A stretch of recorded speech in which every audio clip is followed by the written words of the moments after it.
Pues bien, el sistema inmune es el conjunto, digamos, de elementos y de procesos biológicos que están en nuestro organismo y que permite protegernos frente a esas agresiones externas, que pueden ser pues, de diferentes naturalezas, ya sea de naturaleza biológica, como agentes patógenos, que aquí dentro estarían pues, los virus, como en el caso del coronavirus, y otros virus, pues como pudiese ser el de la varicela, el del herpes, etc. Y también bacterias, pues, por ejemplo, bacterias como el Helicobacter o otras bacterias. También podrían ser de naturaleza físico-química, como a los agentes contaminantes, incluso a las radiaciones, como radiaciones ionizantes, y también de naturaleza interna, como por ejemplo podrían ser las células cancerosas. Entonces, ante todas estas agresiones externas que nuestro cuerpo recibe del medio, el sistema inmune va a ejercer una respuesta y nos va a intentar proteger, ya que se siente atacado. Entonces, ¿cuáles son las partes del sistema inmunitario? El sistema inmunitario no está localizado en un órgano como tal, sino que está en diferentes partes del cuerpo. La primera de ellas, y que muchas veces se nos olvida, pero es muy importante, sería la piel, que sería una de las primeras barreras de defensa de nuestro cuerpo frente a los agentes externos. Y bueno, pues al final nuestra piel evita que los gérmenes ingresen a nuestro cuerpo y dañen pues los órganos.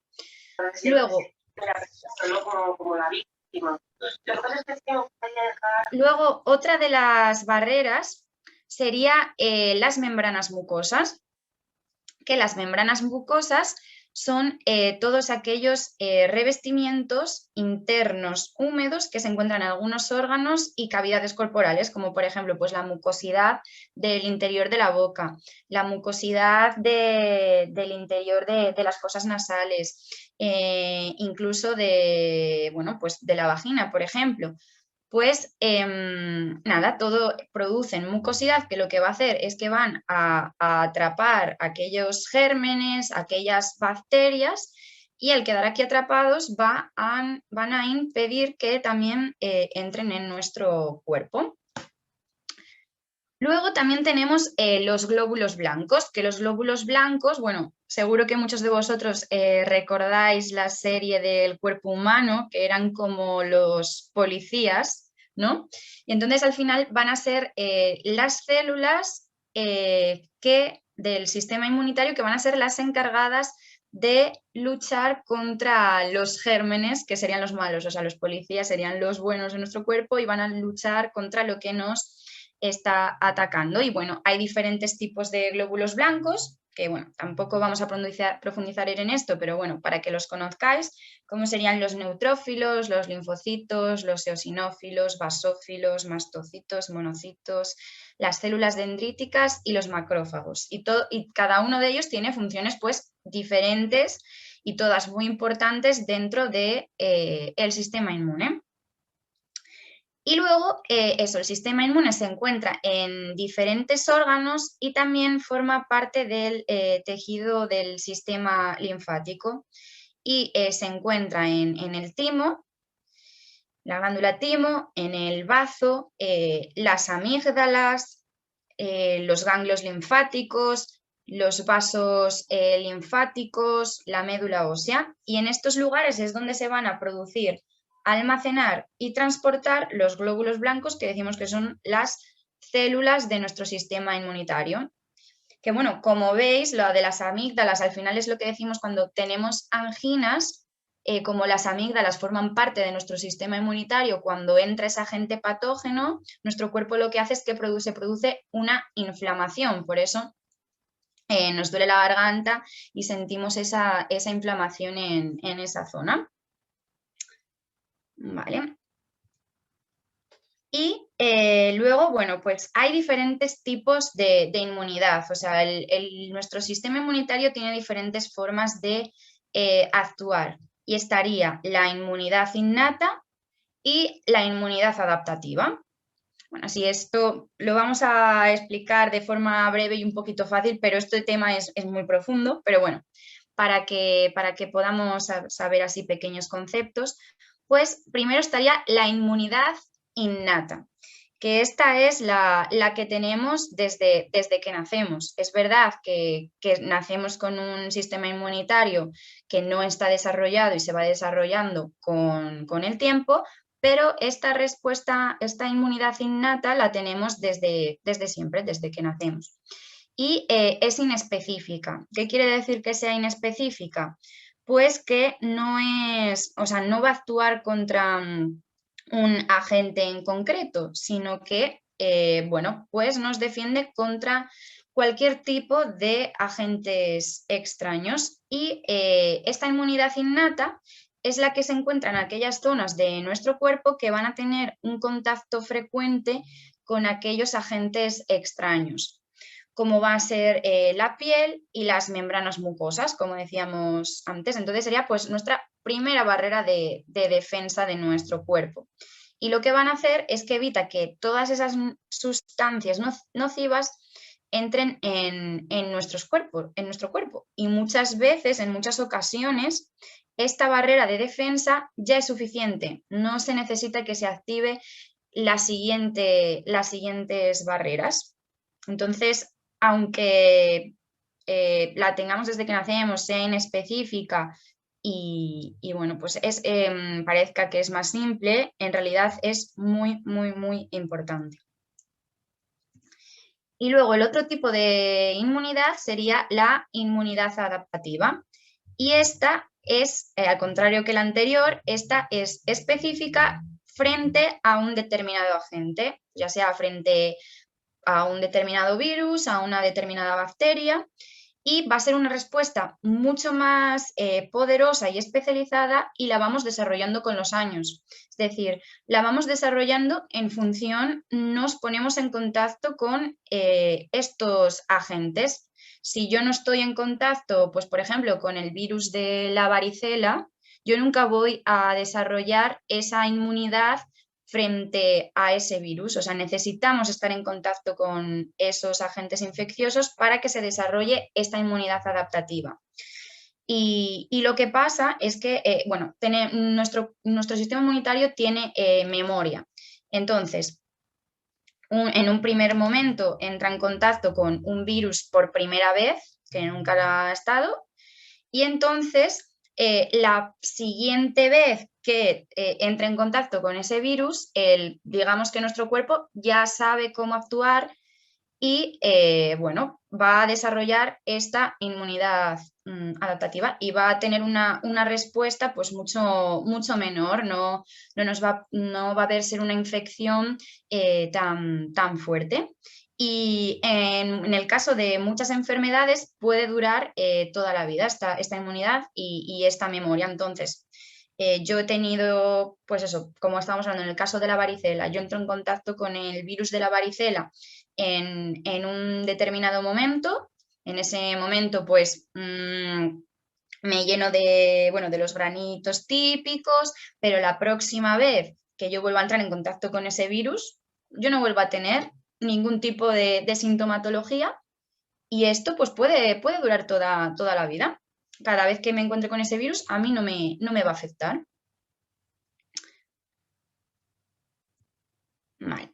Y bueno, después de haber explicado estos aspectos básicos, pues lo más importante es cómo funciona nuestro sistema inmunitario.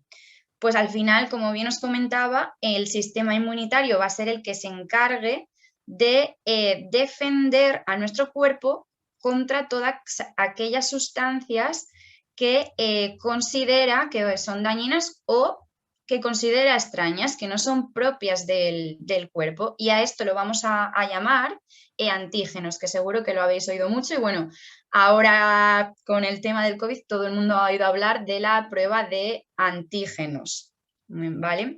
Entonces, eso, los antígenos serían esas sustancias dañinas y extrañas. Y estos, bueno, pues eso, pueden ser gérmenes, como, pues eso, como bacterias, virus, como el caso del SARS-CoV-2, sustancias químicas o toxinas, pero también podrían ser células dañadas bueno, pues por ejemplo por un cáncer o por quemaduras solares. Todos estos antígenos desencadenarían una respuesta inmunológica. Entonces, el cuerpo cuando entra en contacto con este antígeno, este cuerpo extraño, lo que va a hacer es atacarlo. Y esto es lo que conocemos eso como la respuesta inmune. Y en esta respuesta inmune lo que se van a producir son anticuerpos, que los anticuerpos son aquellas proteínas que van a actuar, pues eso, atacando, debilitando y, bueno, lo más importante es que lo que van a intentar destruir es ese antígeno, ese agente patógeno.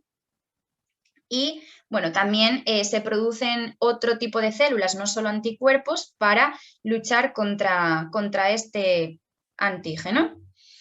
Entonces, lo que os comentaba antes, una vez que cuando el cuerpo vuelva a entrar en contacto con ese antígeno, el cuerpo recuerda y dice, anda, me atacó, ya me ha atacado, ya sé cómo actúa, ya sé cómo tengo que defenderme. Entonces, pues rápidamente sabe qué anticuerpos tiene que utilizar para luchar contra ese antígeno y pues eso, en la mayoría de los casos la persona al final pues no se enferma y a esta protección contra una determinada enfermedad es lo que conocemos como la inmunidad, pues cuando decimos que somos inmunes a una enfermedad, es porque tenemos este recuerdo bueno, pues del antígeno y tenemos, bueno, nuestro cuerpo sabe qué anticuerpos tiene que enviar para luchar contra él. Entonces, bueno, ahora lo que nos interesa es cómo podemos mejorar este sistema inmune, si es que hay alguna forma. Y bueno, como veis aquí ya os puede dar una pequeña pista de qué nos va a ayudar a mejorar el sistema inmune. Entonces, aquí esta diapositiva es súper importante porque van a ser las 6 claves, o sea, los 6 pilares para un sistema inmune sano, un sistema inmune que esté preparado para actuar bien cuando entre en contacto con un antígeno. Y que parecen simples, pero muchas veces no tenemos estos 6 pilares en nuestra vida. Y el primero de todos, y el más importante también, sería que tuviésemos una alimentación saludable, y que es de lo que vamos a hablar hoy. Es decir, que tuviésemos una dieta equilibrada y variada, que hubiese abundancia de alimentos frescos y que sean pues ricos en vitaminas y minerales, que estas vitaminas y minerales al final son las que bueno, se van a relacionar y van a ayudar al sistema inmune a que ejerza su función. Bueno, y se encuentran en las frutas y las verduras. Entonces necesitamos tener una alimentación con abundantes frutas y verduras. Bueno, aparte de otros componentes que luego hablaremos. El otro pilar, y no menos importante, sería que tengamos actividad física correcta, es decir, que todos los días nos mantengamos activos de forma diaria, ya sea caminando, haciendo otro tipo de actividades si practicamos deporte como por ejemplo nadar, montar en bici o incluso pequeñas cosas de la vida diaria. Si al final es verdad que no tenemos mucho tiempo y no podemos hacer todo perfecto, pero quizás sí que podemos, pues en lugar de coger el coche, ir andando al trabajo o en casa, en lugar de subir en el ascensor, pues ir por las escaleras. Parece que no, pero todas estas pequeñas cosas van sumando actividad en nuestro día a día que no solo nos va a mantener bien a nivel estético físicamente, sino que también es por salud, tanto para el sistema inmune como para otro tipo de enfermedades. Entonces, no nos olvidemos nunca de la actividad física. Evitar el estrés. El estrés es uno de los principales agentes que producen problemas a nivel inmunitario porque, bueno, produce muchos desórdenes en nuestro cuerpo, afecta incluso hasta el peso, bueno, el desarrollo de múltiples enfermedades, pues lo que hablamos del estrés oxidativo, envejecimiento de nuestro propio cuerpo. Entonces, bueno, en una sociedad que al final vivimos muy estresados, intentar hacer lo máximo posible, pues yo qué sé, técnicas de relajación, meditación, yoga, sacar momentos del día para hacer cosas que nos gusten, pasar tiempo con nuestros seres queridos, tiempo de calidad. Todo eso va a hacer que tengamos unos menores niveles de estrés y estemos más protegidos frente a la enfermedad al final. Otra de las claves, también muy importante, sería la exposición saludable a la luz solar. Y es que cuando nos exponemos a la luz solar, sintetizamos una vitamina que es la vitamina D. Y esta vitamina es verdad que también se encuentra en muchos alimentos, pero se encuentra en una concentración muy pequeñita. Entonces, es muy difícil que a través de la alimentación consigamos tener niveles pues, adecuados de esta vitamina. Con lo que más vamos a sintetizar la vitamina D va a ser con la exposición a la luz solar. Y bueno, bastaría con que nos expongamos al sol pues unos 10 minutos sin protección solar, pero porque al final la protección solar va a evitar un poquito que, bueno, que se sintetice la proteína. Entonces estar 10 minutos, pues eso, por lo menos con los brazos expuestos o lo que podamos. Si vamos a pasar tiempos prolongados al sol, pues obviamente tenemos que ponernos protección solar. Yo hablo de eso, intentar que en nuestro día a día pues tomar un poco la radiación solar para que los niveles de esta vitamina pues no, bueno, pues no bajen. Y en España, bueno, es verdad que es bastante común el déficit de vitamina D. Entonces, bueno, aunque tenemos bastantes horas de sol, pero bueno, no sé, ahora no sé muy bien comentaros esto, pero sí que he oído hablar que puede ser pues, por la incidencia de los rayos, por cómo llegan. Entonces, bueno, pues ya podamos hacer todo lo posible para exponernos al sol, pero de forma saludable. Y otro muy importante, que también bastante difícil de cumplir, sería el tema del descanso. Intentar tener todos los días un descanso de calidad y que, pues bueno, mínimo que fuesen 7 horas, ideal que fuesen 8 horas al día. Si no descansamos bien, también alteramos todo nuestro organismo. Y otro sería la salud mental, que hemos hablado del estrés, pero no solo es el estrés, sino también salud mental a todos los niveles. Que tengamos, nos sintamos pues, con una buena autoestima, que tengamos buenas relaciones personales, buena relación con un círculo de confianza, que nos sintamos apoyados, un bienestar mental. Todo esto va a favorecernos a nivel de salud en todos los niveles, porque al final, bueno, todos los problemas a nivel mental siempre repercuten en nuestra salud. Entonces, os los repito todos así enumeraditos para que esto no lo olvidéis, porque yo creo que esta es una de las diapositivas más importantes de lo que vamos a ver hoy. Y sería 6 aspectos claves que si tenemos, o sea, si cumplimos con ellos, ya serían pues prácticamente el 80% de nuestra salud. Luego, pues podemos tener problemas de salud por genética, por diferentes factores, claro que sí, pero si estos están bien cumplidos, ya nos estamos evitando muchos problemas. Entonces, no nos olvidemos, alimentación saludable, actividad física correcta, evitar en lo que podamos el estrés, una exposición saludable al sol, descanso y la salud mental. Y bueno, una duda que muchas veces nos aparece sería, ¿y la suplementación? ¿Es necesaria la suplementación? Pues bueno, hay mucha gente que empieza, digamos, la casa por el tejado y la suplementación sería el tejado de nuestra casa.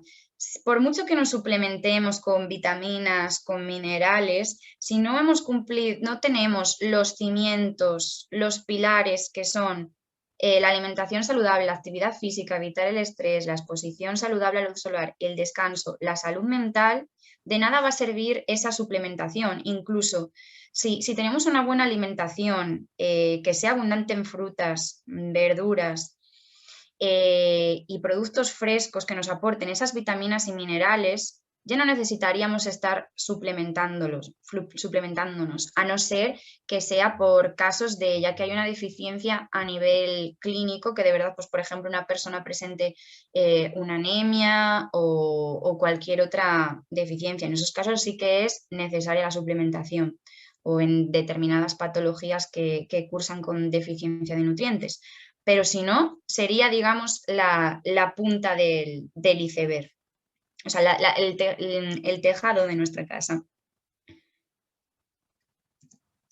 Vale. Entonces, ahora vamos a hablar ya del sistema inmune y su relación pues, con la alimentación.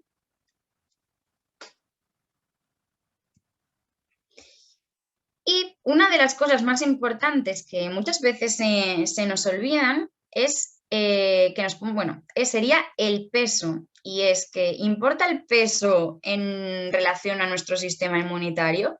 Pues la respuesta, por mucho que nos duela, es que sí. Al final, si tenemos un aporte de energía excesivo, pues esto va a afectar a la capacidad que tiene nuestro sistema inmunológico de combatir infecciones. Y además, como todos sabemos, la obesidad está ligada a una mayor incidencia de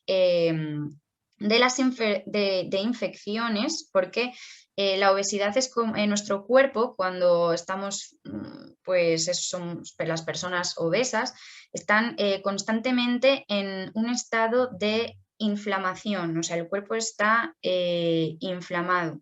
Entonces están generando pues una serie de hormonas y de componentes que hacen que aumente la incidencia de las infecciones.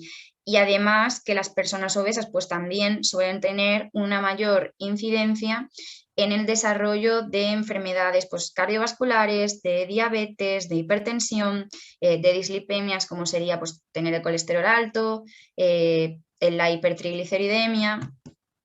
Y todas estas van a influir en el correcto funcionamiento del sistema inmune. Y como decíamos antes, en el apartado que hablábamos del COVID, las personas que presentan unos síntomas más graves, una sintomatología más grave, suelen ser aquellas personas que tienen estas enfermedades pues, cardiovasculares, diabetes, hipertensión, y que seguramente estas personas, muchas de ellas, puedan tener obesidad. Entonces, antes de hablar de alimentación en general, uno de los primeros puntos sería alcanzar pues, un peso que sea saludable y que tengamos pues, un aporte energético pues, suficiente, ni más ni menos, porque menos también no sería bueno.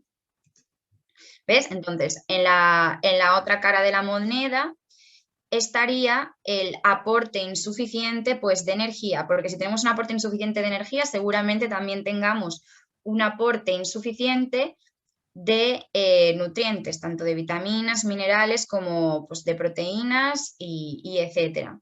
Entonces, en aquellas personas que tengan un estado de desnutrición o ingestas inferiores a 1.200 calorías diarias, pues eso, pues normalmente tienen dietas equilibradas e insuficientes y son más propensas a tener un sistema inmune que esté desequilibrado. Entonces, en este punto, la clave sería que que tuviésemos un aporte de energía que fuese correcto, es decir, que ni estuviese por encima ni por debajo de, bueno, de las necesidades que tenga cada persona, porque ya sabemos que pues, en función del sexo, de la edad, de la actividad física, cada uno tenemos diferentes necesidades, pero siempre tenemos que intentar adecuar nuestra alimentación a esas necesidades para que luego pues, no tengamos problemas de salud.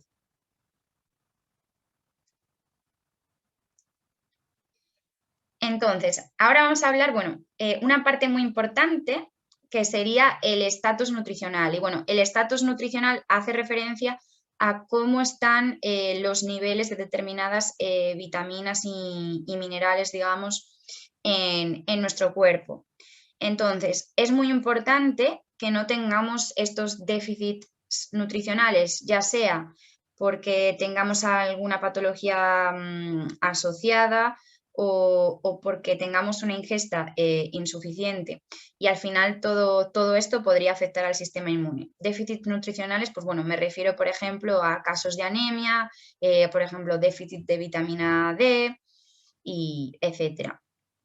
Y bueno, como decía también, muy importante que no tengamos una dieta insuficiente en nutrientes. Pero bueno, es verdad que en países pues, desarrollados pues es un poco difícil que con la alimentación que hacemos, aunque bueno, muchas veces no sea la más saludable del mundo, pero es muy difícil que existan deficiencias nutricionales. Al final lo que tenemos es normalmente un exceso de, comemos demasiado, grandes cantidades, entonces normalmente no suele haber déficits nutricionales. Esto sería más propio pues, de países subdesarrollados o en vías de desarrollo también. Pero bueno, aunque no tengamos un déficit nutricional como tal que acabe desencadenando en una patología como podría ser pues, una anemia ferropénica o una anemia megaloblástica, es verdad que podría existir un déficit subclínico. Y cuando hablamos de déficit subclínico, es un déficit que no es patológico, es decir, no aparece una enfermedad, pero digamos, los requerimientos que nuestro cuerpo tiene de esta vitamina pues o mineral no están cubiertos. Digamos que como bueno, el almacén que tenemos en nuestro cuerpo de esta vitamina pues está muy, muy bajito. Y aunque no llegamos a desencadenar pues es una enfermedad como por ejemplo en el caso de la vitamina D, que podría ser pues el raquitismo, pero sí que podemos tener, sí que nos puede dar cierta sintomatología, como podría ser pues un empeoramiento del sistema inmune o, bueno, pues yo qué sé, casos de depresión, bueno, mal humor, podríamos tener síntomas. Entonces, tampoco hagamos como que no importan los déficits subclínicos porque muchas veces, bueno, podrían tener relevancia. Entonces, todas aquellas personas que tengan déficits nutricionales, es decir, que pues, de algunas vitaminas sobre todo y minerales, sobre todo aquellas que están asociadas al sistema inmunitario, pues van a ser más vulnerables a contraer enfermedades, ya que van a tener un sistema inmunitario pues debilitado. Entonces, ¿cuáles serían aquellas vitaminas y minerales que están vinculadas al sistema inmunitario y que son importantes bueno, que no existan déficits? Pues serían aquellas vitaminas que tienen una función antioxidante, como serían pues la vitamina C, la vitamina E, vitamina A, vitamina B. Todas estas vitaminas van a evitar que nuestro cuerpo pues entre en un estado de oxidación. Luego, otro también serían interesantes pues los flavonoides, el zinc, el hierro y el selenio. Entonces, ahora vamos a ver cada uno de estas vitaminas y minerales y vamos a ver en qué alimentos se encuentran para que pues, nos aseguremos de introducir en en nuestra alimentación todos estos alimentos. Pero bueno, al final es llevar una alimentación variada y equilibrada, porque ya veréis que se encuentran en todo tipo de alimentos. Entonces, vamos a empezar con una de las vitaminas más importantes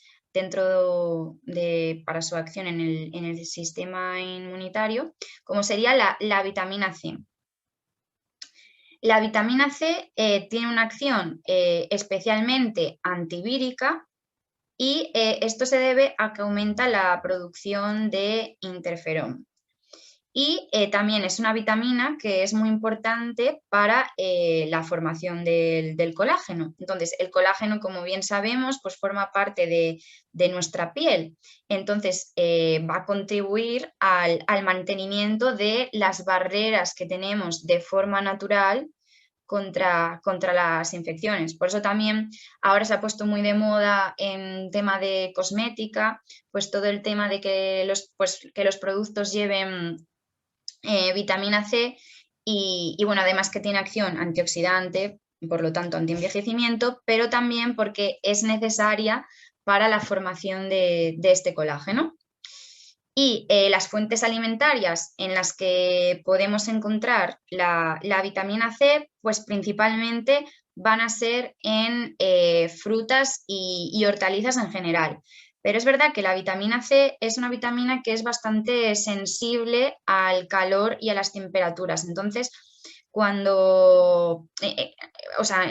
si queremos que nuestra alimentación pues, aporte vitamina C, es importante que no nos olvidemos de tomar alimentos frescos. Porque, por ejemplo, es verdad que las verduras de la familia de la col, como el brócoli, la coliflor, el repollo, pues son ricas en vitamina C, pero claro, al cocinarlas, o por ejemplo el pimiento, cuando lo cocinamos, pues parte de esa vitamina se va a perder. Entonces, intentar que, bueno, pues de forma frecuente comamos pues frutas y hortalizas crudas. En el caso de las frutas lo tenemos fácil, pero las hortalizas que también consumamos hortalizas de forma cruda. ¿Y qué frutas serían ricas en vitamina C? Pues serían la guayaba, el kiwi, el mango, la piña, el caqui, los cítricos, pues como la naranja, el limón, la lima, las mandarinas, el melón, las fresas, las bayas, bueno, al final los frutos rojos como son las frambuesas, las moras, los arándanos. Y también, bueno, pues eso, algunas hortalizas como el pimiento y el tomate. Y bueno, como decía, pues verduras de la familia de la col, sobre todo el brócoli es muy rico en vitamina C. Pero ya os digo que no nos olvidemos, en el caso de la vitamina C, de consumir los alimentos en crudo. Otra de las vitaminas que necesitamos para que funcione bien nuestro sistema inmunitario sería la vitamina E. Y la vitamina E, lo que se ha descubierto es que lo que hace es que aumenta la respuesta inmunológica. Y es que, bueno, en estudios se vio que en aquellas personas que estaban inmunodeprimidas y que tenían dietas desequilibradas en las cuales pues, eran bajitas en vitamina E, se vio que cuando se les administraba dosis de 200 miligramos al día, pues estas personas mejoraban su respuesta inmunológica notablemente. Entonces, la vitamina E, ¿en qué fuentes alimentarias podríamos encontrarlas? Pues principalmente la vitamina E, al ser una vitamina liposoluble, es decir, soluble en grasas, se encuentra en las grasas saludables, pues bueno, pues se va a encontrar en aquellos alimentos que tienen mayor contenido de grasa, pero de grasas, ya os digo, saludables, como serían el aceite de germen de trigo, el aceite de soja, el germen de cereales o también en los cereales de grano entero, cereales integrales, como serían pues el pan integral, el arroz, las pastas alimenticias integrales, etcétera. También no nos olvidemos de este gran tesoro que tenemos en España, en el aceite de oliva, Y sobre todo, que esto es muy importante también, que el aceite de oliva pues sea un aceite de oliva de calidad. Si puede ser un aceite de oliva virgen extra y de primera presión en frío, pues bueno, muchísimo mejor. Y también se encuentra en vegetales de hoja verde y en los frutos secos. No es necesario que consumamos, por ejemplo, pues aceite de germán de trigo o aceite de soja, pero si introducimos en nuestra alimentación pues el aceite de oliva, frutos secos, que los cereales que tomamos sean integrales, pues ya estamos introduciendo en nuestra alimentación esta vitamina E tan importante para la respuesta inmunológica. Entonces, bueno, como veis, la dieta mediterránea va a ser una dieta bastante aconsejada para fortalecer el sistema inmune. Otra vitamina. Aquí estaríamos hablando de la vitamina A, que la cual pues lo que hace es que desempeña un papel pues eso, esencial en las infecciones y en el mantenimiento de la integridad de la superficie de las mucosas. Como hablábamos antes, una de las barreras naturales contra las infecciones. Como sabemos, la vitamina A es una de aquellas que se asocia con todas las mucosas. Entonces, ¿en qué fuentes alimentarias nos lo podemos encontrar? Pues al ser una vitamina liposoluble, al igual que la vitamina E, pues nos lo vamos a encontrar en pues en aquellos alimentos un poquito más grasos, como son pues eso, el hígado, la mantequilla, la nata, el huevo y los lácteos completos. Que es verdad que estos alimentos, pues bueno, porque tengan vitamina A, no vamos a aumentar el consumo de nata o el consumo de mantequilla, porque ya sabemos que también tienen grasas saturadas. Pero lo que sí que podemos hacer es aumentar el consumo de verduras y frutas que son ricas en betacaroteno, que no sería vitamina A, pero es un precursor de la vitamina A. Es decir, cuando tomamos estos alimentos ya nuestro propio cuerpo se encarga el mismo de producir esa vitamina A. Entonces, si estamos metiendo betacaroteno, también vamos a fomentar esa vitamina. Sería lo mismo, más o menos.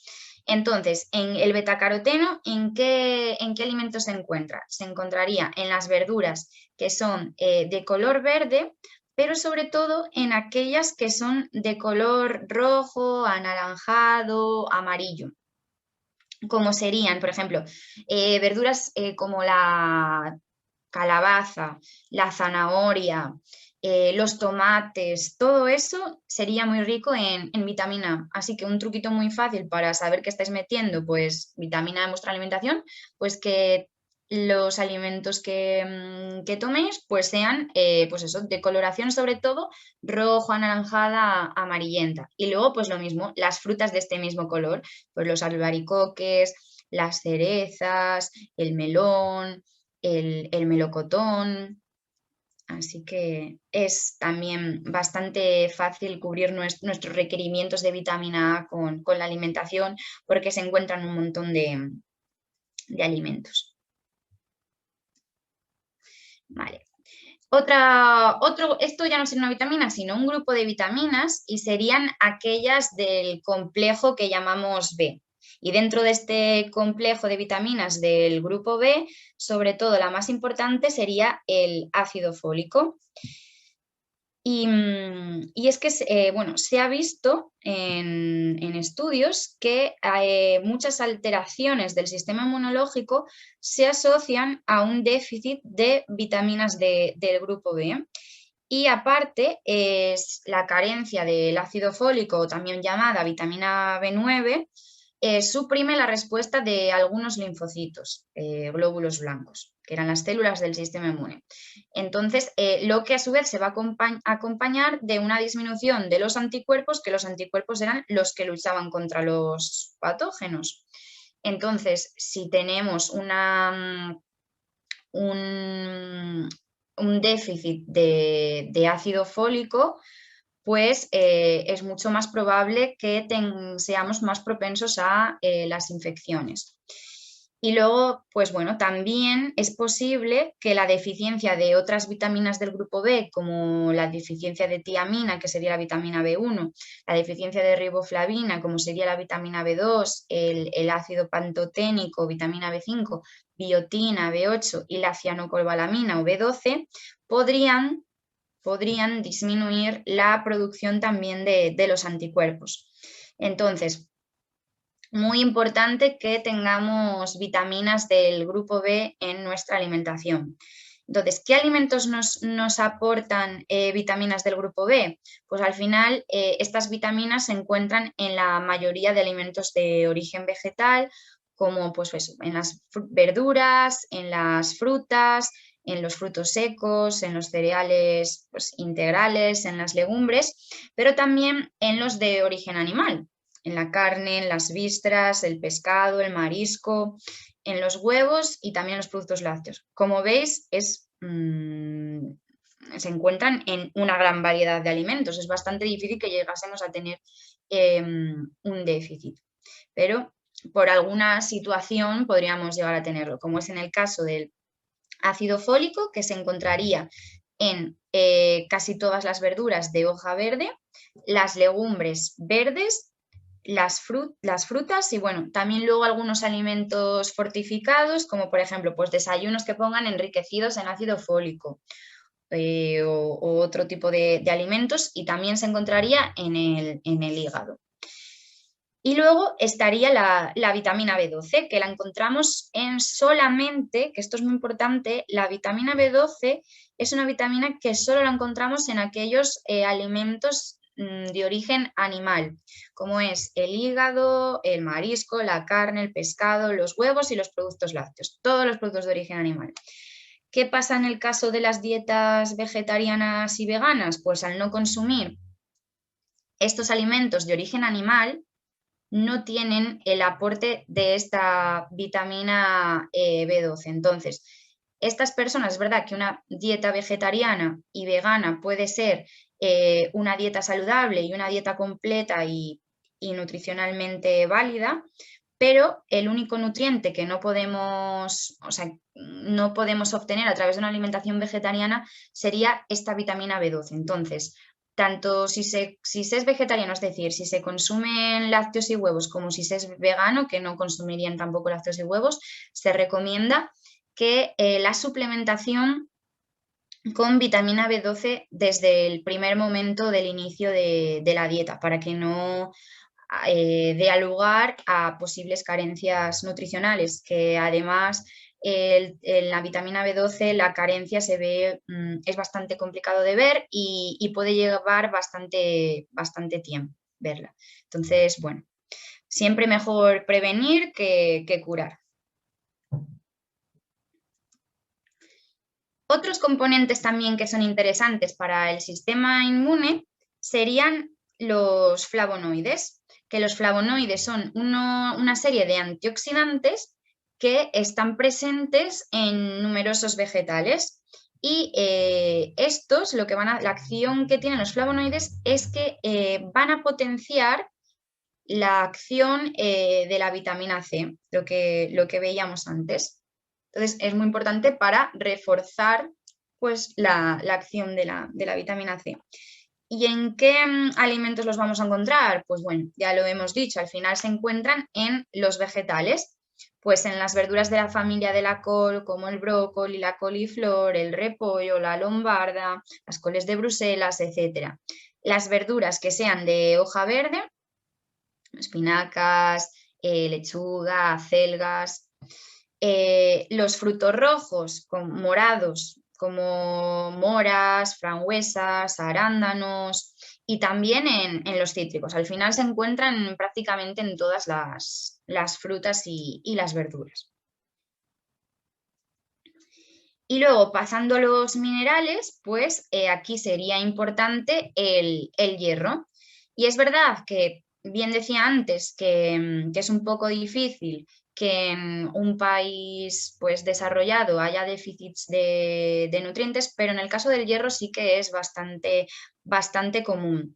y sobre todo va a afectar a mujeres jóvenes, pues sobre todo por las menstruaciones y también a las mujeres embarazadas, ya que tienen mayores requerimientos de hierro. Y el déficit de hierro lo que va a hacer es que va a producir una disminución de la proliferación celular, es decir, de la multiplicación y del crecimiento de las células, y por lo tanto, al disminuir estas células, también va a disminuir la respuesta inmunológica. Entonces, muy importante el hierro. ¿Y dónde podemos encontrar el hierro? Pues bueno, el hierro siempre decimos que hay dos fuentes. Estaría el hierro hemo, que es el hierro que está ligado a la sangre y que entonces solo lo encontraríamos en aquellos alimentos de origen animal, y este hierro es mucho más biodisponible, ya que se parece más al de nuestro propio cuerpo. Y sería lo encontraríamos en, pues eso, sobre todo en las carnes, especialmente en la de caballo, en el hígado, en los pescados, los huevos, y en menor proporción también lo encontraríamos en los lácteos. Pero ya os digo que este hierro de origen animal va a ser el más biodisponible y el que más nos interesa.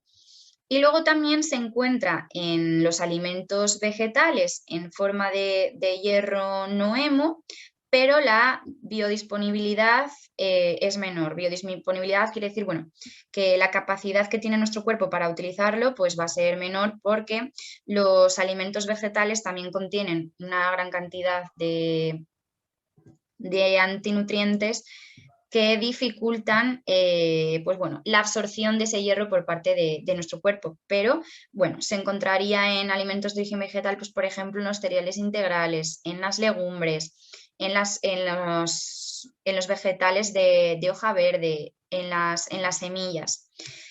Que aunque sea menos biodisponible, el cuerpo también puede aprovecharlo. Por eso, en el caso de las dietas vegetarianas y veganas, sí que podrían tener, si se siguen pues, unas buenas pautas, podrían tener unos buenos niveles de hierro, no habría ningún problema. Y luego otro mineral sería el caso del zinc. Y también el zinc, su deficiencia es relativamente frecuente en niños, en mujeres embarazadas, en madres lactantes y en ancianos. Y también en personas que sigan pues, dietas vegetarianas o bien que realizan dietas hipocalóricas, es decir, dietas que van a ser insuficientes en nutrientes. Y aquí algo que cabe señalar y que es bastante importante es que el tabaquismo va a ser un factor de riesgo muy importante para el déficit de zinc. Y bueno, y si tenemos un déficit de zinc, pues esto va a influir en nuestra respuesta inmunológica, ya que este déficit va a afectar fundamentalmente a todos aquellos órganos linfoides que eran encargados pues tanto de producir, de almacenar, como de transportar los glóbulos blancos, que son los encargados de, de luchar contra los antígenos y los patógenos. Y luego, ¿en qué fuentes alimentarias encontraríamos el zinc? Pues bueno, lo encontraríamos fundamentalmente en productos de origen animal. Por eso, en los casos de dietas vegetarianas, pues vemos que es bastante frecuente su déficit. ¿Cómo sería en los mariscos, en el hígado, en las semillas de calabaza, pues eso, quesos curados, legumbres, los frutos secos, los cereales completos, carne, pescado, huevos y lácteos?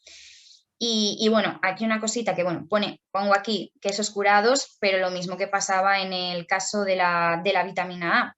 En los quesos curados sabemos que no son muy saludables, porque al final también tienen bastante contenido de sal y de grasas saturadas. Entonces no vamos a aumentar en nuestra alimentación el consumo de quesos curados por aumentar los niveles de zinc y evitar una deficiencia.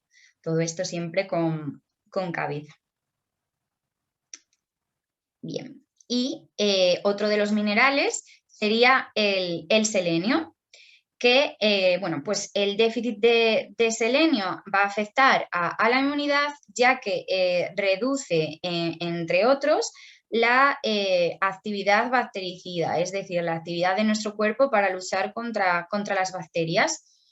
Y también la respuesta de los anticuerpos frente a determinados tóxicos y también el desarrollo de linfocitos. Entonces, bueno, vemos que afecta a diferentes aspectos del sistema inmune. ¿En qué fuentes alimentarias podríamos encontrar el selenio? Pues lo encontramos tanto en alimentos de origen animal como de origen vegetal. Lo encontramos tanto en la carne, el pescado, el marisco, los cereales, los huevos, las frutas, las verduras. Como veis, las vitaminas y los minerales las encontramos en todos los alimentos. O sea que lo más importante es que llevemos una dieta muy variada, pero también equilibrada y saludable. Vale. Entonces, después de haber visto todos estos nutrientes que son esenciales para un sistema inmune saludable, ¿cuál sería entonces la mejor alimentación para, bueno, pues para reforzar, para mejorar el sistema inmune? Pues al final sería llevar a cabo una dieta saludable y equilibrada. Pero ahora vamos a ver en qué consiste. Entonces, al final, que siempre buscamos que haya una alimentación concreta, que sea milagrosa, que nos ayude a mejorar el sistema inmune y que así no tengamos ninguna enfermedad. O sea, milagros no existen. Entonces, al final no hay una dieta eso en concreto, pero sí que lo que podemos hacer es eso, llevar una alimentación saludable, adecuada y equilibrada. Y esto lo podemos tener tanto en dietas omnívoras, es decir, dietas en las que se consumen alimentos de origen animal y alimentos de origen vegetal, como también en dietas vegetarianas o veganas, si están bien planificadas y se hacen bien y se aportan todos los nutrientes, va a ser también adecuada a la salud. Por lo tanto, no solo vamos a pensar que la dieta omnívora es la única que es la mejor. Pero, ante todo, y muy importante recordar que no nos vendan aquí milagros ni nos cuenten mentiras, es que ninguna dieta va a evitar que contraigamos infecciones o enfermedades.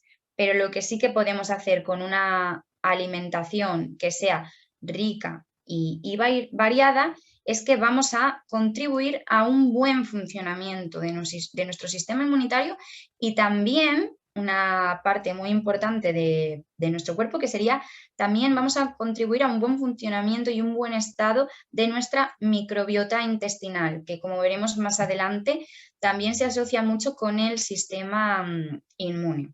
Entonces, eso.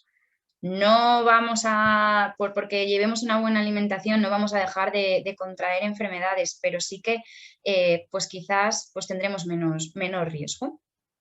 Entonces, ¿cuál sería aquella dieta, entre comillas, mejor o ideal?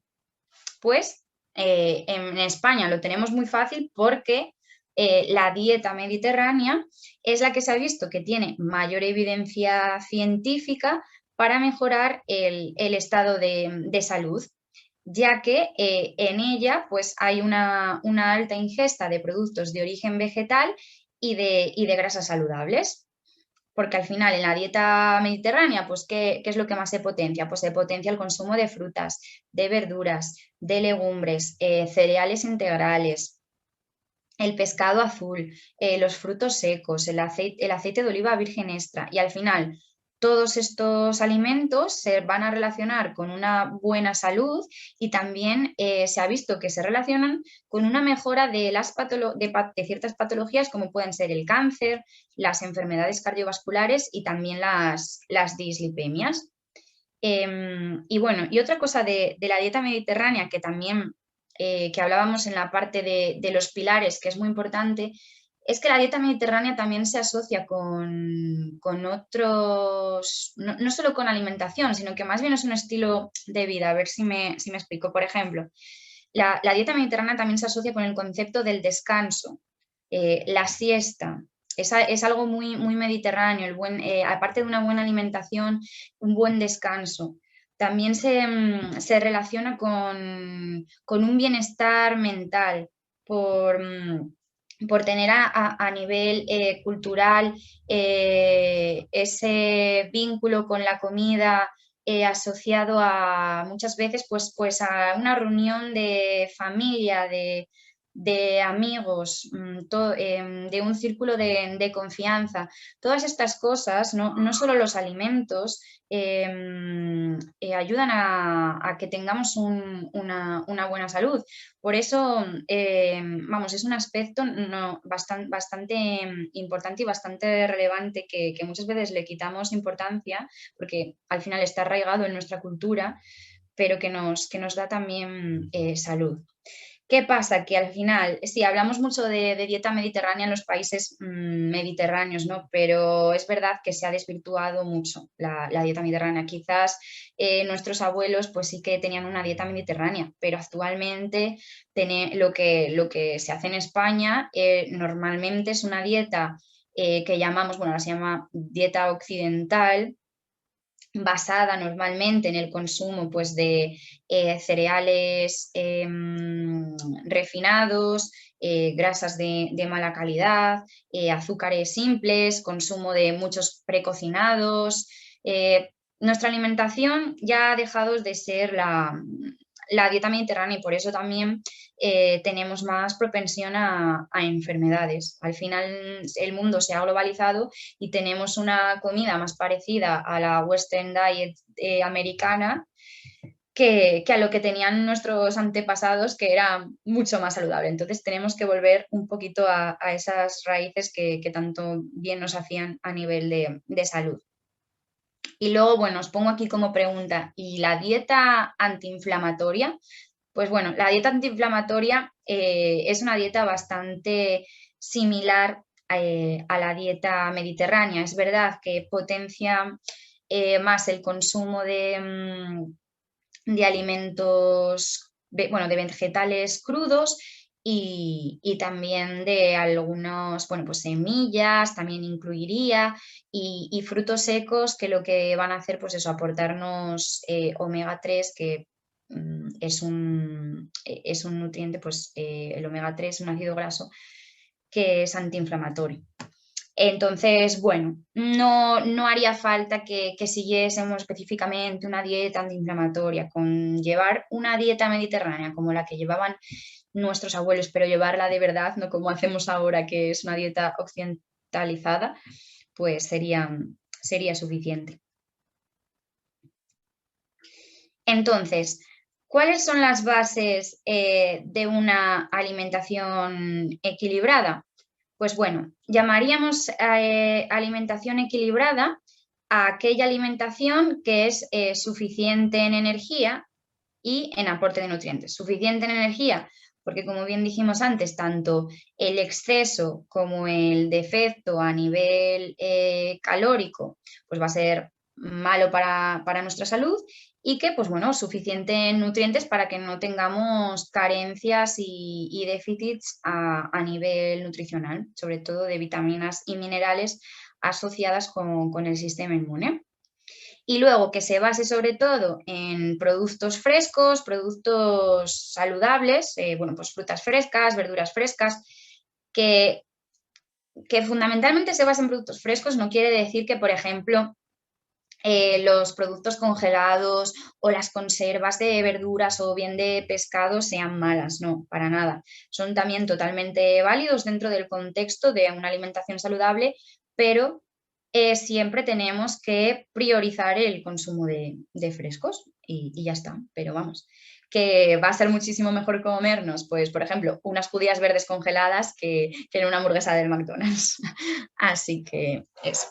Y luego, también que sea abundante en frutas, hortalizas y verduras, porque como bien vimos, es donde se encuentran la mayor parte de vitaminas y minerales, y aparte las frutas, hortalizas y verduras son bajas en calorías, no nos vamos a pasar con las calorías, y pues eso, abundantes en nutrientes. Y tampoco nos podemos olvidar de que nuestra alimentación pues incluya un buen aporte proteico, porque al final las proteínas son los elementos estructurales de las células. Y en las células, como bien sabemos, también están las células inmunitarias y los anticuerpos que van a luchar contra la enfermedad. Entonces, si no tenemos un buen aporte proteico, pues también vamos a tener carencias de estas células y de estos anticuerpos. Va a funcionar mal nuestro sistema inmune. Entonces, siempre tiene que haber en nuestra alimentación fuentes proteicas de calidad.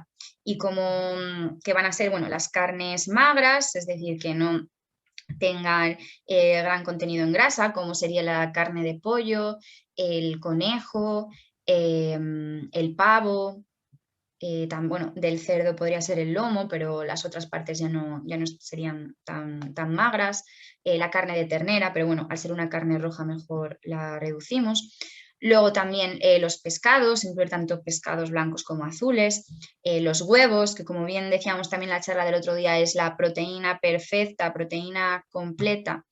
Y luego también las legumbres. Por eso en una dieta vegetariana y vegana también podemos tener un buen aporte proteico, porque podemos consumir las legumbres. Y bueno, y como bien veíamos también en el día anterior, cuando las incluyamos en nuestro plato saludable, pues que sean un cuarto de plato, siempre que para que no nos falte este buen aporte proteico, un cuarto de plato de proteínas y la mitad del plato todo de verduras, y si pueden ser frescas e incluso de vez en cuando, pues también que las consumamos crudas, pues muchísimo mejor. Que bueno, que crudo puede ser simplemente una ensalada, no me refiero a que os comáis aquí un calabacín crudo.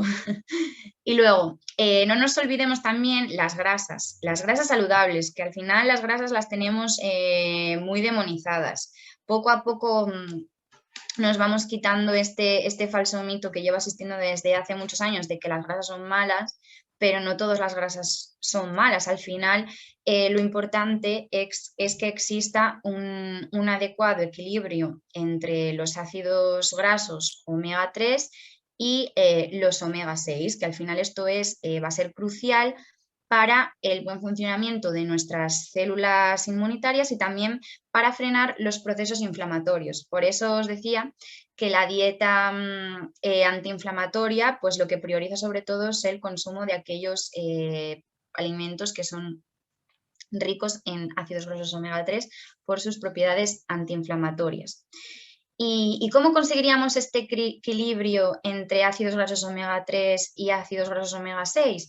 Pues al final lo conseguiríamos evitando aquellas grasas saturadas y trans, que las trans se encontrarían sobre todo en productos ultraprocesados. Por ejemplo, una grasa trans muy conocida es la margarina, que la margarina está hecha a partir de una grasa vegetal que en estado natural es líquida, pero se le somete a un proceso de hidrogenación y se cambia esa grasa y se convierte en una grasa trans. Pasa de ser una grasa saludable a ser una grasa muy perjudicial para la salud. Entonces, las margarinas del desayuno, que el otro día hablamos de los desayunos, por favor, ya no tomar más margarinas. A ver, siempre puede ser un consumo ocasional, pero que no sea todos los días, porque son unas grasas bastante nocivas para nuestra salud. Y vamos a evitar eso, grasas saturadas y grasas trans, y vamos a incluir fuentes de grasa saludables como pues eso, los pescados azules, los frutos secos, el aceite de oliva, el aguacate, las semillas, Todo esto nos van a aportar grasas muy saludables y necesarias para una buena salud. Vale, entonces, aparte de una alimentación saludable, equilibrada, siguiendo una dieta mediterránea, vamos a hablar también de los probióticos. Los probióticos, bueno, se han puesto todo el tema de la microbiota, probióticos y esto sabemos que se ha puesto muy de moda, pero bueno, vamos a profundizar un poquito más en esto porque no se pueden decir a la ligera, los probióticos son buenísimos, vamos a suplementarnos todos con probióticos que se van a solucionar todos nuestros problemas y todas nuestras enfermedades y es porque esto no es así. Entonces, bueno, ¿qué son los probióticos? Pues los probióticos son microorganismos vivos que si los administramos en cantidades adecuadas, esto es importante que se administren en cantidades adecuadas, van a proporcionar un beneficio para la salud del huésped, es decir, para la salud de la persona a la que se administran estos probióticos.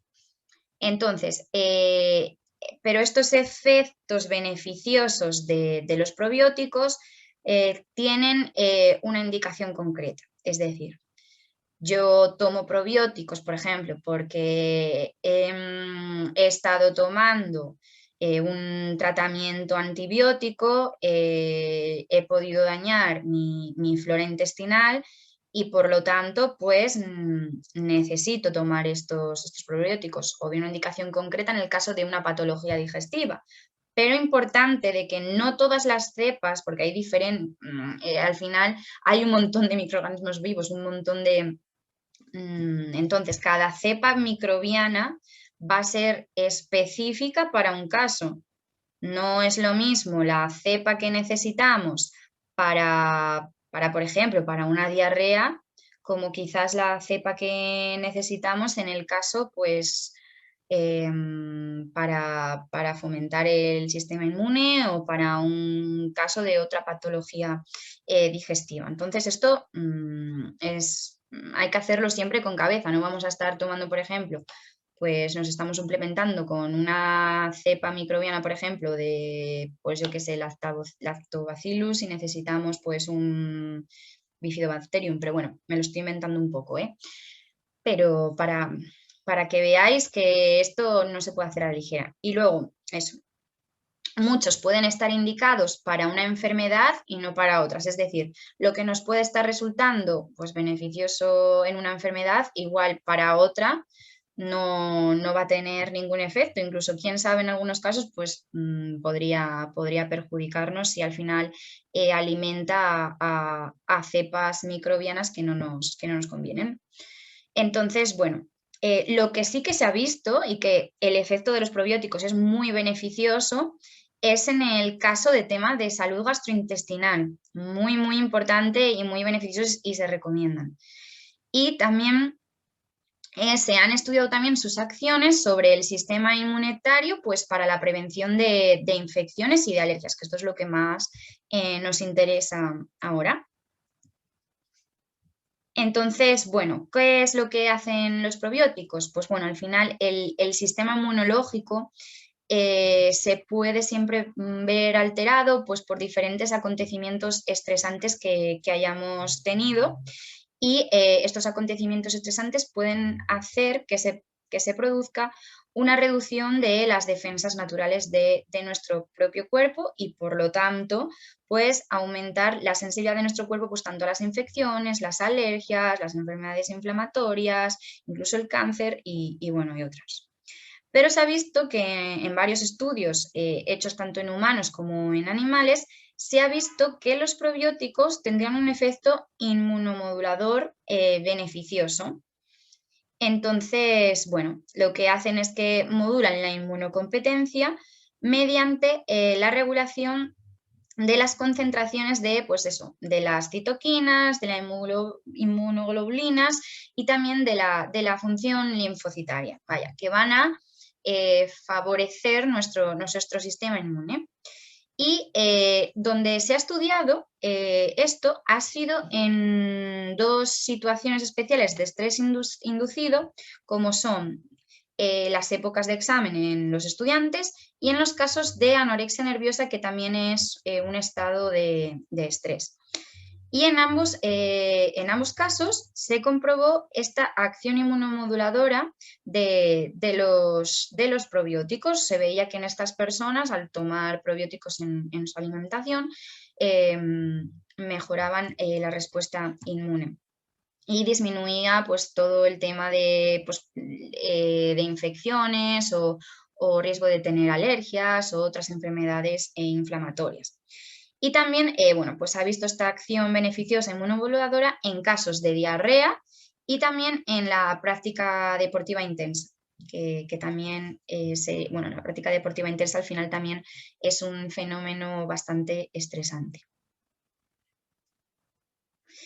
Y bueno, ¿qué pasa? Que al final, a través de la publicidad, si no estamos muy bien informados, muchas veces se nos intentan vender los probióticos como que van a ser pues un milagro y la panacea y que nos van a proteger frente a todas las enfermedades.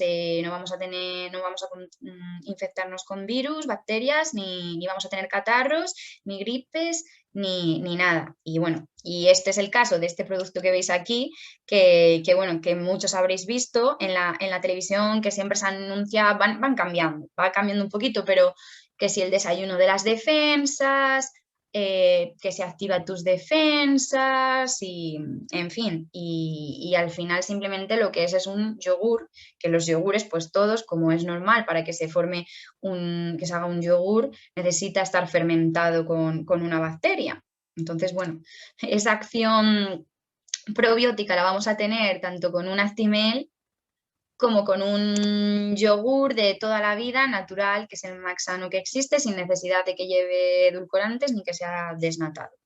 Entonces, bueno, es eso, que las empresas lo que hacen es que invierten unas sumas muy altas de dinero, tanto en publicidad y sobre todo dirigida a los potenciales consumidores, que muchas veces a los que más se dirigen son a los niños. En el caso de este producto, se dirigen mucho a los niños y sobre todo, pues eso, los padres, al ver creo que un poco esa necesidad de que los padres quieren proteger a sus hijos y sienten que si les dan pues este producto, pues van a estar más protegidos frente, pues eso, pues a un catarro, una gripe, pues incluso igual ahora muchas personas han podido pensar que al tomar un Actimel pues van a estar más protegidos también contra el COVID. Y esto pues no es tan así. Y bueno, al final cuando algo se dice en un producto funcional, o sea, tiene que estar siempre avalado por estudios científicos y que, bueno, que puedan contrastar que esto es real. Entonces, es muy importante que se le dé la oportunidad al consumidor de poder identificar en el etiquetado, pues por lo menos cuál es el probiótico, porque yo os digo que es que cada probiótico pues, puede ser beneficioso para diferentes aspectos, no todos son interesantes para lo mismo. Entonces, que la persona sepa qué probiótico es el que contiene. Ver cuál es su género, cuál es su especie, cuál es el nombre de la cepa. La información siempre nos va a ayudar y al consumidor muchas veces se le tiene súper desinformado en todos los aspectos, tema de probióticos, tema de azúcares y etcétera. Y bueno, otra parte importante es que, claro, para que el probiótico tenga un efecto beneficioso en nuestro organismo, tiene que colonizar el intestino. Entonces, por ello, es imprescindible que la carga microbiológica sea suficiente. Si al final la cantidad, por ejemplo, en el Actimel de LK6 que tiene es muy pequeña y no va a poder colonizar en nuestro intestino, ¿de qué sirve? O sea, no nos va a hacer absolutamente nada. Y también es muy importante que para que tenga este efecto, la ingesta se realice de forma repetitiva. Por lo tanto, al final, si consumimos muy bien, estamos consumiendo yogures que llevan pues una determinada cepa, pero es que estos yogures son muy ricos en azúcares, colorantes y otros componentes que no nos interesan. que vamos a estar metiendo todo el rato, todos los días, por el hecho de aumentar nuestras defensas, estos componentes que al final, por ejemplo, el azúcar, podrían debilitar nuestro sistema inmune? Pues no. Entonces, no, tenemos que mirar que los productos sean de la mejor calidad. Si queremos tomar yogures que son un probiótico excelente, pues lo mejor sería que fuesen pues yogures naturales, y que entre los ingredientes pues simplemente se encontrasen la leche y los fermentos lácticos, nada más. O sea, un yogur es eso. Y bueno, en definitiva, que esto es con lo que tenéis que quedaros, es que sí que es cierto que los probióticos contribuyen a regular el sistema inmunitario, pero siempre y cuando estos formen parte de una dieta habitual y se consuman de forma regular. No de nada va a hacer que de vez en cuando pues, nos tomemos pues, este yogur bebible, eso no nos va a hacer nada. Tenemos que consumirnos de forma habitual y regular. Y bueno, en la anterior también una última cosa, que es que ahora se lleva mucho también la suplementación con los probióticos, y se surge la duda de, ¿me tengo que suplementar con probióticos? Yo, si no es pautado por una persona especializada, pues, suplementos de probióticos como tal, para aumento de las defensas en forma de pastillas y así, no lo recomendaría, porque no sabemos qué cepas serían las que son beneficiosas. Entonces, esto no lo podemos hacer a lo loco. Pero lo que sí que podemos hacer es aumentar el consumo de probióticos pues, en forma de alimentos, porque al final lo que van a hacer es que van a mejorar nuestra flora intestinal y por lo tanto van a mejorar el sistema inmune. Pero no solo tenemos que incluir en nuestra alimentación probióticos, sino también tenemos que incluir prebióticos, que seguro que muchas veces habéis oído hablar de los dos y no se entienden muy bien las diferencias entre unos y otros. Pero bueno, los probióticos serían como los agentes vivos, esos microorganismos, y los prebióticos serían como los fertilizantes, que van a hacer que se estimule el crecimiento de las bacterias sanas en nuestro intestino. Entonces, serían eso como el alimento, como le vamos a dar el alimento para que consigan colonizar, consigan crecer y tengamos una flora intestinal saludable. Entonces, necesitamos las dos partes, tanto los microorganismos como el fertilizante. Entonces, ¿cuáles serían alimentos probióticos? Pues el más conocido, el yogur, que ya os he dicho, lo mejor consumir un yogur natural. También dentro de esto estaría el kefir, que es también un lácteo fermentado. El chucrut, que es muy común en los países, germánicos, en Alemania, que siempre tienen costumbre así de tomar una ensalada de col fermentada, que sería el chucrut. La vinagre, y todo lo que esté encurtido en vinagre también, por ejemplo, unos pepinillos en vinagre serían un buen probiótico. La kombucha, que es una bebida de té, no sé si es verde, de té, es una bebida de té que también fermentada, y ahora se está poniendo muy de moda, y la verdad que es una especie de refresco mucho más saludable que el típico refresco de cola. Luego el kimchi, que también es una col fermentada, pero en este caso es de origen coreano y también se está poniendo muy de moda ahora. Ya sabemos que la cocina asiática está ahora a la orden del día. Y luego el tempeh, que sería soja fermentada, que esto lo suelen consumir bastante las personas vegetarianas y veganas, y parecido como una proteína vegetal sería. Y luego el miso, que también es soja fermentada, pero es como una pasta. Y se utiliza más para el tema de hacer sopas, que en Japón es bastante común el tema de la sopa miso y así también. Muy bueno para nuestra flora intestinal. ¿Y cuáles serían aquellos alimentos que van a ser prebióticos? Pues aquellos alimentos prebióticos serían las frutas, como por ejemplo frutas como la manzana asada, los frutos rojos, la naranja, el plátano, el limón, porque van a tener fibras que van a actuar de fertilizante. Luego, las hortalizas, pero en este caso sería zanahoria cocinada, la alcachofa, el espárrago, la cebolla, el ajo, el puerro, lo mismo, por el tipo de fibra que tienen. Las setas, cereales integrales como la avena, la cebada y el arroz, pero en este caso sí que es muy importante que se mezclen con algún líquido, es decir, que bien se pongan en agua, en una bebida vegetal, en una salsa, en una crema, porque como también pasa, bueno, en el caso de las semillas de lino y de chía, que eso necesitamos que estén en algún líquido, porque digamos que a ese líquido van a, o sea, van a pasar bueno, las semillas en este caso se inflarían y vamos a conseguir que se absorban los nutrientes también, pero bueno, que se forme como una especie de viscosidad que es lo que nos va a hacer de esa fibra. Y lo mismo en las legumbres. Y luego estarían los tubérculos, como la patata, la batata, la yuca. Y en los tubérculos, para que sea prebiótico, tenemos que crear el almidón resistente, es decir, no nos vale con comer una patata cocida, no. Para que sea prebiótico, lo que tenemos que hacer es cocinarlos y posteriormente enfriarlos en el frigorífico. Aquí se va a crear el almidón resistente, que va a ser una fibra prebiótica.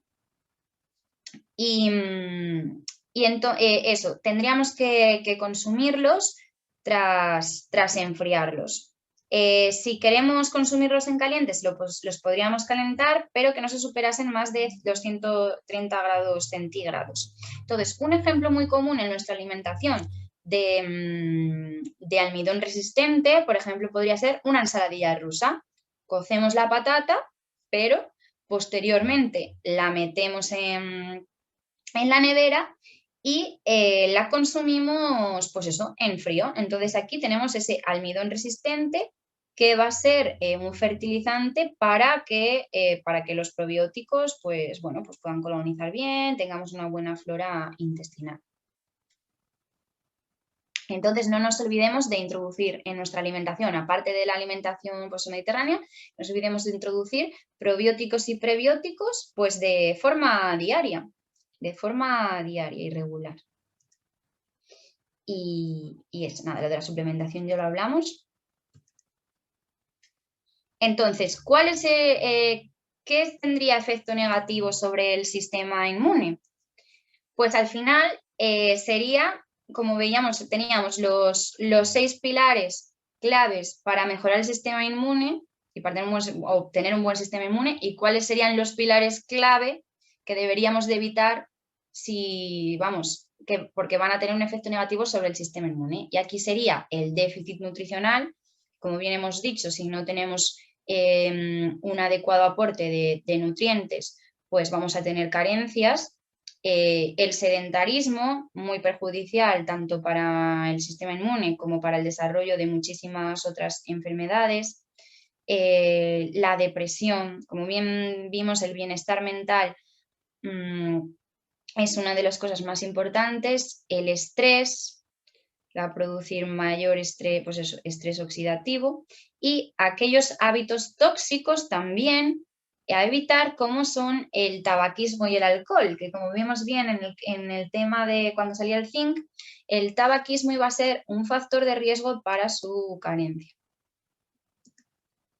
Entonces, ¿qué es lo que va a tener un efecto negativo sobre el sistema inmune y que deberíamos evitar en nuestra alimentación? Que en realidad esto es lo más importante que evitemos y que en realidad suele ser lo que está más presente en nuestra alimentación. Pues bien, deberíamos de evitar aquellos alimentos ricos en azúcares simples como el azúcar, mermeladas, miel, los zumos de fruta, que creo que os lo comenté el otro día, que al final los zumos de fruta, pues lo que hacemos es exprimimos la fruta liberamos el azúcar de esa fruta y se convierte en un azúcar libre que tiene un efecto muy similar al del azúcar añadido. Bueno, pues la bollería ya sabemos que es rica en azúcares simples, las galletas, todo esto que forma parte prácticamente de la alimentación diaria de millones de personas en el mundo, es lo que más daño nos está haciendo sobre nuestro sistema inmune. Luego, también evitar aquellas grasas saturadas, que las grasas saturadas tendrían un efecto inflamatorio y que están presentes también pues, en los productos ultraprocesados, como son pues eso, la bollería, los productos precocinados, comida rápida como por ejemplo las salchichas, las hamburguesas, pizzas, perritos calientes, salsas. Evitar que en nuestra alimentación haya un exceso de carne roja, lo ideal sería que la consumiésemos pues, una vez a la semana, no más de una vez a la semana. Y también evitar el exceso de los embutidos procesados, sobre todo pues eso, los que son más grasos como el fuet, la longaniza, el chorizo, la mortadela. Al final, la carne roja, los embutidos, pues aumentan el riesgo de muchas enfermedades, tanto enfermedades, por ejemplo, del tracto digestivo, como sobre todo asociadas al colon, como también, bueno, pues ya saben, muchas enfermedades cardiovasculares. Y luego también el consumo de alcohol, sobre todo evitar el consumo de alcohol de forma diaria y en dosis elevadas, porque es uno de los hábitos más nocivos y más instaurados que tenemos en nuestra sociedad. Entonces, tan importante es saber como lo que tenemos que evitar, como lo que tenemos que mejorar. Entonces, evitar alimentos ricos en azúcares simples, grasas saturadas, exceso de carne roja y embutidos procesados y el consumo de alcohol. Y bueno, llevar una alimentación saludable, pues rica en frutas, verduras, hortalizas, productos frescos, con un aporte suficiente de proteína, grasas saludables, consumo de probióticos de forma regular, pues eso, evitar el estrés, que tengamos bienestar mental a nivel general. El descanso, no nos olvidemos del descanso, la actividad física y eso, y evitar el tabaquismo y el alcohol. Esas serían las claves principales del taller de hoy, que espero que, bueno, que os haya ayudado, que os haya resuelto muchas dudas